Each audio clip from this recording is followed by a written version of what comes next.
একেবারে পারফেক্টভাবে ঘরেই তৈরি করতে পারবেন apple cider vinegar with mother. চলুন শুরু করা যাক।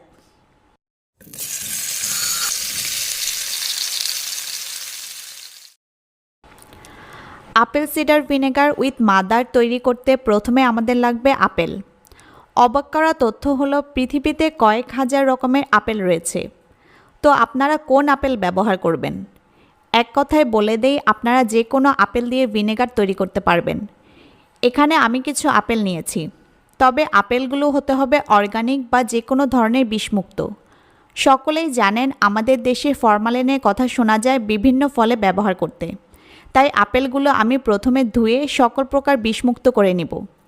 আমি একটি পাত্রে কিছু পানি নিয়েছি। পানিতে আমি 1 চা চামচ পরিমাণ হোয়াইট ভিনেগার দিয়ে দিব। এরপর আমি আপেলগুলো ভালোভাবে এই পানিতে ধুয়ে নিব। আমি আজ 2টা আপেল দিয়ে ভিনেগার তৈরি করব।